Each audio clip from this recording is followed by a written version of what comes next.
And now, Elf by Mrs. Gates. Brought to you by Nestle Toll House Cookies, the elf's favorite cookies.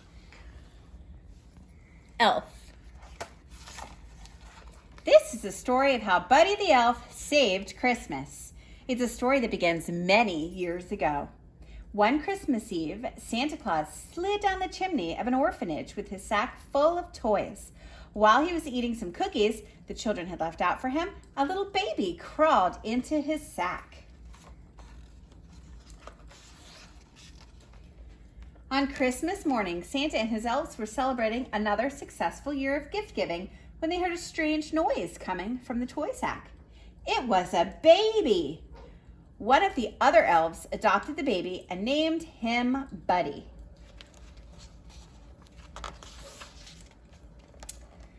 Although Buddy grew twice as fast, he was no different from the other elf children, and he had more Christmas spirit than anyone. The Code of Elves: treat every day like Christmas. There's room for everyone on the nice list.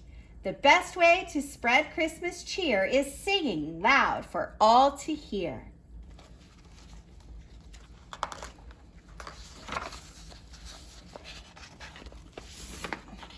Buddy wasn't always easy being a human in an elf world. Buddy could never make toys as fast as the other elves could. I'm the worst toy maker in the world. I'm a cotton-headed ninny-muggins. You're not a cotton-headed ninny-muggins. You're just special. Buddy did his best to fit in, but Papa Elf knew that he had to tell Buddy the truth. Papa Elf told the story of how Buddy had come to the North Pole as a baby. His human father, Walter, never knew that Buddy was born. Walter lived in a magical place called New York City with his family.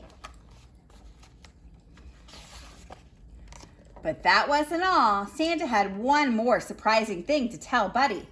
Your father, he's on the naughty list. No! Some people just lose sight of what's important in life, Santa explained. That doesn't mean he can't find his way again. Maybe all he needs is a little Christmas spirit. Buddy was determined to bring Christmas cheer to his father and all of New York City if he could. Buddy said goodbye to Santa, the elves, and Papa Elf. He knew they would always be there for him. Bye, Buddy. Hope you find your dad.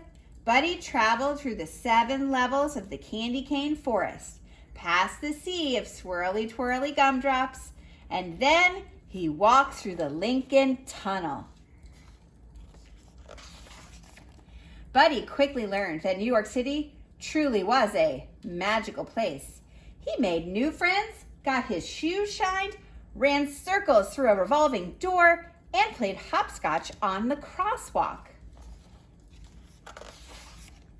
Finally, Buddy went to see his father, who worked in an office in the Empire State Building. But Buddy's dad didn't want to see him. He didn't believe that Buddy was his son or an elf, and he ordered him to leave. Buddy was beginning to understand why Walter was on the naughty list. Buddy left feeling discouraged, but then he saw something that made him smile. A big store all decked out for Christmas. Inside, a girl named Jovi was decorating a Christmas tree. Buddy was glad to meet another human who shared his appreciation for elf culture.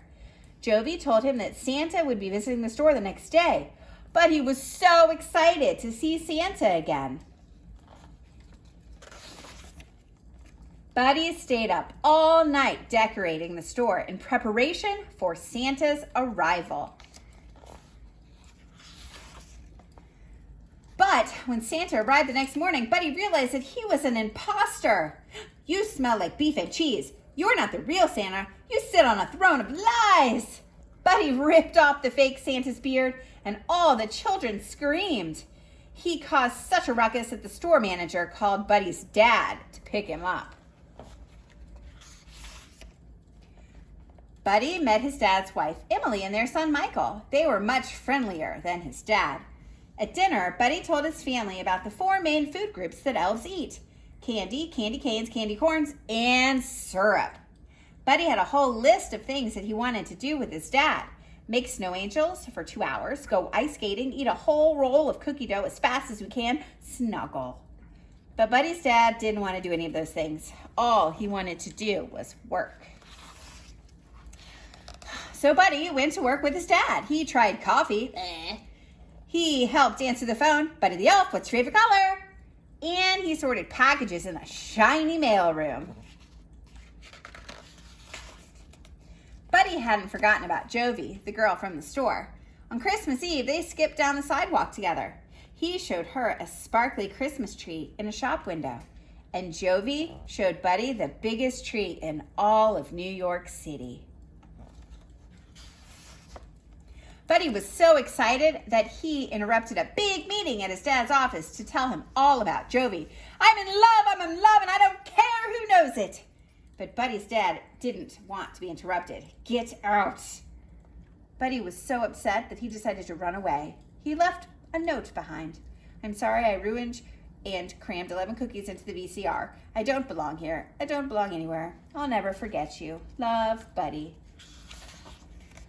When Michael told his dad that Buddy was missing, Walter felt sorry for yelling at him. He knew what he had to do.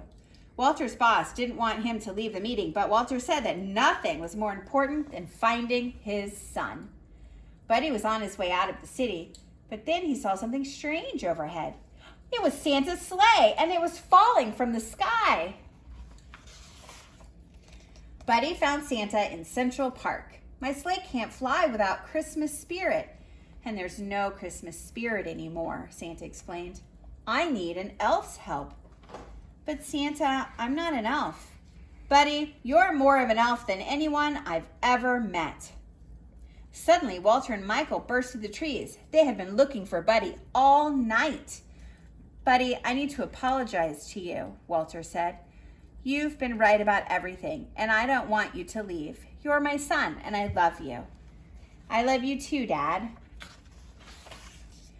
While Buddy helped Santa fix the sleigh, Walter and Michael joined Emily and Jovi in a crowd outside Central Park. They needed to help people find their Christmas spirit. Jovi remembered something that Buddy had told her. The best way to spread Christmas cheer is singing loud for all to hear. One by one, everyone began to sing. It's working, Buddy exclaimed. Everyone except for Walter. Dad, you have to sing. Finally, Walter joined in. Santa Claus is coming to town. Just in the nick of time, Santa's sleigh soared into the sky. There was so much Christmas spirit in the air that the sleigh flew all the way to the top of the Empire State Building. The next day was Christmas. It was the best Christmas ever because Buddy got to spend it with his whole family doing all of his favorite things, singing, giving gifts, and snuggling. And that's the story of how, with a little help, Buddy the Elf managed to save Christmas. And his spirit saved a lot of other people too.